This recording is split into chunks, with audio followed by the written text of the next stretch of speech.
నెల 2వ తారీఖున ఆలూరు నియోజకవర్గంలో ఆలూరు శాసనసభ్యులు విరూపాక్షి గారిపైన, ఆయన సోదరునిపైన, అలాగనే వైసీపీ కార్యకర్తలపైన తెలుగుదేశం పార్టీ వాళ్ళు దాడి చేయడమే కాకుండా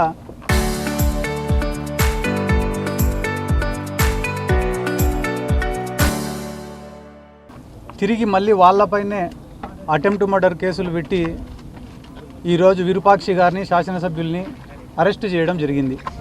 ఇందులో భాగంగా ఈరోజు ఆయనను కలిసి ఆయనకు మేమంతా వైఎస్ఆర్ కాంగ్రెస్ పార్టీ తరఫున, యువజన విభాగం తరఫున మేమున్నామని చెప్పి ఆయనకు ధైర్యం చెప్పడానికే ఈరోజు వచ్చి విరూపాక్షి గారిని కలవడం జరిగింది.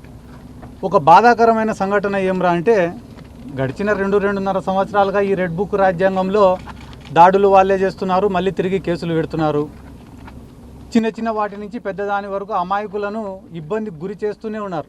కానీ ఈరోజు పరాకాష్ట ఎక్కడికి పోయిందిరా అంటే, ఒక ఎమ్మెల్యేకు కూడా రక్షణ లేదు ఈ ఆంధ్ర రాష్ట్రంలో అని చెప్పి తెలియజేస్తూ విరూపాక్షి గారిని అరెస్ట్ చేయడం జరిగింది. పాపం ఆయన ఒక రైల్వే కాంట్రాక్టర్, ఆ తర్వాత జెడ్పీటీసీగా పనిచేసినాడు, ఆ తర్వాత ఆలూరుకు ఎమ్మెల్యేగా గెలిచినారు.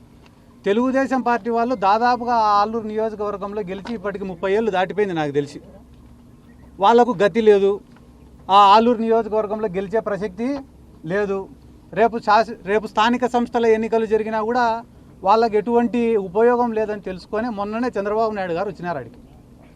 ఆలూరుకు వచ్చి మీరు ఏం చేస్తారో ఏమో తెలీదు, వచ్చే ఎలక్షన్ల కల్లా లేదా స్థానిక సంస్థల ఎన్నికల కల్లా ఇక్కడ తెలుగుదేశం పార్టీ జెండా ఎగరాలా, మీరు దాడులు చేస్తారా, కులాల మధ్యన కొట్లాటలు పెడతారా, విద్వేషాలను రెచ్చగొడతారా, అక్రమ కేసులు పెడతారా, భౌతిక దాడులు చేస్తారా, ఏం చేస్తారో మీ ఇష్టం, మొత్తానికైతే తెలుగుదేశం పార్టీ జెండాల ఎగరాలా అనే ఉద్దేశంతోనే ఈరోజు వాళ్ళే దాడి చేసి ఎమ్మెల్యే గారిపైన మరొక 27-34 మంది పైన, 27 మంది పైన ఒక కేసు, 43 మంది పైన ఇంకొక కేసు, దాదాపుగా 3 కేసులు నమోదు చేసి వీళ్ళని ఇబ్బంది చేసే కార్యక్రమం చేస్తున్నారు. ఎవరైనా వేడగండి, మీరే ఆలూరుకు పోయి విచారించుకోండి. విరూపాక్షి గారిపైన ఈ రోజు వరకు ఎటువంటి క్రిమినల్ రికార్డు కానీ, క్రిమినల్ కేసులు కానీ లేవు. అటువంటి వ్యక్తి పొద్దున్న లేస్తే రాత్రి వరకు కష్టపడడం మాత్రమే తెలుసు. ఏ కార్యకర్త అర్ధరాత్రి ఫోన్ చేసినా పలకడం మాత్రమే తెలుసు. ఆయన ఎమ్మెల్యే కాకముందు నుంచి కూడా పార్టీ కార్యక్రమాలైనా, ప్రభుత్వంతో ఏదైనా పని చేపించాలన్నా అహర్నిశలు కష్టపడుతున్నాడని ఒక మంచి పేరుంది. కాబట్టి 164 సీట్లు తెలుగుదేశం వాళ్ళు, కూటమి వాళ్ళు గెలిచినప్పటికి కూడా ఆలూరు నియోజకవర్గంలో విరూపాక్షి గారు ఎమ్మెల్యేగా గెలిచినారు. అటువంటి వ్యక్తిపైన ఈరోజు ఇంత దౌర్జన్యం చేసి, వాళ్ళ కార్లు వెళ్ళగొట్టి, వాళ్ళ తమ్ముడికి ఫ్రాక్చర్ చేసి, మళ్ళా తిరిగి వీళ్ళపైనే 307 కేసు పెట్టడం అనేది చాలా దుర్మార్గం. ఇది పోలీసుల యొక్క ఫెయిల్యూర్. ఎక్కడైనా టీడీపీ వాళ్ళు, వైసీపీ వాళ్ళు కొట్టుకుంటారు, కేసులు, కౌంటర్ కేసులు పెట్టుకుంటారు, ఇవన్నీ మామూలే. కానీ దాడి చేసిన వాళ్ళపైనే వాళ్ళనేమో ఇడిచిపెట్టినారు, దాడి చేసిన వాళ్ళని, గాయపడిన వాళ్ళనేమో తెచ్చి జైళ్ళల్లో పెట్టినారు. ఇదేం ఈరోజు మాకు కొత్త కాదు. కానీ మీరు ఏ సంస్కృతికి తెరలేపుతున్నారనేది మీరే ఆలోచించుకోవాలి. ఎందుకంటే రేపు వైఎస్ఆర్ కాంగ్రెస్ పార్టీ అధికారంలోకి వచ్చిన తర్వాత మేము సైలెంట్గానే ఉండొచ్చు, కానీ గాయపడినవాడు, దెబ్బతిన్నవాడు, అవమానం పొందినవాడు మర్చిపోతాడా? కులాల మధ్యన కొట్లాటలు పెట్టాలా? ఎంతోమంది నాయకుల్ని చూసినా, కొంతమంది బోయ సామాజిక వర్గానికి సంబంధించిన నాయకులు వచ్చినారు, వచ్చి విరూపాక్షి గారికి వ్యతిరేకంగా మాట్లాడిపోయినారు. అదే నాయకులు మా ముచ్చుమరి గ్రామంలో ఒక బోయ సామాజిక వర్గానికి సంబంధించిన బాలిక మిస్ అయితే ఏ నాయకుడు రాలే. దళిత సంఘ నాయకులు వచ్చినారు ఆడ మద్దతు తెలపడానికి. క్లియర్ కట్గా వీడియోలలో ఒక ఆడామ వాళ్ళ భర్త, అతనే ఆ ఆడామవి గుడ్డలు చించినాడు. ఇక్కడ ఉన్న ఎన్నో మీడియా ఛానళ్ళల్లో ఆ వీడియోని టెలికాస్ట్ చేసినారు. గుడ్డలు చించుకునేది వాళ్ళే, గుడ్డలు చింపినేది భర్తనే, కానీ కేసు కట్టింది ఎమ్మెల్యే బట్టలు చించినాడని కట్టినారు. ఇంతకన్నా నీచమా రాజకీయాలలో? ఆ దళిత సంఘాల నాయకులు వచ్చినారు. ఆ దళిత సంఘాల నాయకులలో ఒక్కరన్నా ఆ పక్క నియోజకవర్గం ఆదోని ఉంది, ఆదోని ఎమ్మెల్యే, కర్నూలు జిల్లా తెలుగుదేశం పార్టీ అధ్యక్షురాలు, ఇద్దరు పక్కన ఉండి ఆదోనిలో ఒక ధనాపురం అనే గ్రామానికి సంబంధించిన ఒక సర్పంచ్, దళిత సర్పంచ్కు అవమానం చేసినారని చెప్పి వాళ్ళు కలెక్టర్ని కలిసినారు, ఎస్పీని కలిసినారు, దాదాపుగా 1 నెల రోజులు ప్రజా పోరాటం చేసినారు. ఏమని? ఆదోని ఎమ్మెల్యే పైన తెలుగుదేశం పార్టీ జిల్లా అధ్యక్షురాలిపైన కేసు నమోదు చేయమని చెప్పి నెల రోజులు పోరాటం చేసినారు.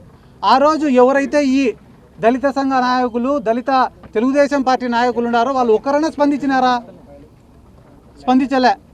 ఈరోజు ఏమంటున్నారు తెలుసా? ఏందయ్యా మీ వాళ్ళే వీడియోలు వచ్చినాయి కదా, మీ వాళ్ళే గుడ్డలు చింపుకొని మళ్ళీ కేసు పెట్టినారంటే వీడియో తీసేటప్పుడు ఆయన చింపినాడంట, వీడియో ఆఫ్ చేసినాక పోయి ఎమ్మెల్యే చింపినాడంట. ఇంత నీచమా? ఎవరో పోయి అడిగినారంటే చంద్రబాబు నాయుడిని కూడా, సార్ ఇంత వరస్ట్ గవర్నమెంట్ ఈ ప్రపంచంలోనే లేదంటున్నారు సార్. ఈ ప్రజాస్వామ్యంలో మన అదృష్టం కొద్దీ వాళ్ళ దురదృష్టం కొద్దీ 5 ఏళ్ళకు ఒకసారి ఎన్నికలు వస్తాయి కాబట్టి మనం ఏం చేసినా కూడా జరిగిపోతాం సార్. ఇప్పటికిప్పుడు ఎన్నికలు వచ్చినా మనం గెలిచే పరిస్థితి లేదు కదా సార్. మీ దగ్గర ఏమైనా సూత్రం ఉందా సార్ రాజకీయాల్లో పైకి రావాలంట? అంటే గవర్నమెంట్ లేనప్పుడు చేస్తామని చెప్పాలంట, గవర్నమెంట్ వచ్చిన వెంటనే చేసేసినామని చెప్పాలంట. అంతకుమించి ఏం చేయాలి సార్ అంటే అంతకుమించి ఇంకెక్కువ ఏం చేయకూడదురా. నీకు ఎంత కావాలో అంత దోచుకో, నీకు ఎంతమందిని కావాలంటే అంతమందిని ఇబ్బంది పెట్టుకో, 5 ఏళ్ళు మనదే రాజ్యం అని అంటున్నారు. కాబట్టి ఈరోజు మీరు ఎవరైనా చూసుకోండి, డిఎస్సి పైన పోరాటాలు జరుగుతున్నాయి, పొగాకు రైతులకు రేటు లేదని చెప్పి పోరాటాలు జరుగుతున్నాయి, దేశవ్యాప్తంగా మోడీకి వ్యతిరేకంగా పోరాటాలు జరుగుతున్నాయి. ఇన్ని మన కాపు సామాజిక వర్గం వాళ్ళు కూడా పవన్ కళ్యాణ్ పైన ఈడి వరకు ఉన్నారు. అన్నిటికీ అమ్ముడిపోతాం ఆర్డర్ తెలుగుదేశంకి అని. ఈ కూటమి కూడా కలిసి ఉండే ప్రసక్తే లేదు. వాళ్ళు కలిసి ఉన్నా కూడా వాళ్ళు బాగుపడే ప్రసక్తే లేదు. వీటన్నిటి నుంచి ఎట తప్పించుకోవాలనో తెలియక ఇట్లా దాడులు, కేసులు, అవమానాలు, ఇబ్బందులు. వాళ్ళు ఒకటి గమనించాల్సిన విషయం ఏమరా అంటే వైఎస్ఆర్ కాంగ్రెస్ పార్టీని ఇబ్బంది పెడుతున్నామని అనుకుంటున్న క్రమంలో వాళ్ళు వైఎస్ఆర్ కాంగ్రెస్ పార్టీని ఇడిచిపెట్టి సామాన్యులను కూడా ఇబ్బంది పెడుతున్నారు. ఈరోజు పోలీసులు మా పైన కేసులు పెడతారని మీరు అనుకుంటున్నారు. మా పైన కేసులు పెడితే మేము కనీసం పోరాడుతున్నాం, కానీ సామాన్యులపైన అమాయకులపైన కేసులు పెడుతుంటే వాళ్ళకి ఎవరికి చెప్పుకోవాలని కూడా అర్థం కావడంలే. ఒక్కొక్కరు కూడా ఒక చిన్న కేసు నమోదు చేయించుకోవాలంటే 1-2 లక్షల రూపాయలు ఖర్చు పెట్టుకునే పరిస్థితి. అమాయకులపైన కేసులు పెడితే రాజీ చేయించుకునే దానికి 2 లక్షలు 4 లక్షల రూపాయలు ఖర్చు పెట్టుకునే పరిస్థితి. చాలామంది అరే నక్సలైట్లు అనే వాళ్ళు ఉండింటే వ్యవస్థలన్నా బాగా పనిచేసినాయి కదరా ఆ రోజు. వాళ్ళు లేకుంటే కానీ ఈరోజు మన సమస్యలు ఎవరికి చెప్పుకోవాలని కూడా తెలియక ఆత్మహత్యలు చేసుకునే పరిస్థితులు ఉన్నాయి కదరా అని అనుకుంటున్నారు. దయచేసి మీ మీడియా మిత్రుల్ని కూడా నేను కోరుకుంటున్నా, వాస్తవాలను ప్రపంచానికి తెలియజేసేది మీరే కాబట్టి ఆలూరు నియోజకవర్గంలో ఏం జరుగుతుందో మీరు కూడా ఒక్కసారి ఆలోచన చేయండి. ఎక్కడో పక్క నియోజకవర్గంలో ఉండే బోయ సామాజిక వర్గం నాయకులు వచ్చి మాట్లాడినారు కదా, అదే నియోజకవర్గంలో ఉండే గుమ్మనూరు జయరాం గారు కానీ బొజ్జమ్మ గారు కానీ వీళ్ళు ఎందుకు స్పందించలే అంటే విరూపాక్షి గారిది తప్పు లేదు కాబట్టి. విరూపాక్షి గారి పైన స్పందిస్తే స్థానికంగా ఉన్న బోయ సామాజిక వర్గం వాళ్ళు కానీ మిగతా కులస్తులు కానీ ఎవరు కూడా ఒప్పుకోరు కాబట్టి. బయట వాళ్ళది ఏముంది, వస్తారు తిడతారు పోతారు, కానీ స్థానికంగా ఉండే వాళ్ళు విమర్శలు చేస్తే రేపు ప్రజలను ఎదుర్కోవాలి కదా. ఇటువంటి అన్యాయాలన్నింటినీ ఎదుర్కోవడానికి సిద్ధంగా ఉండం.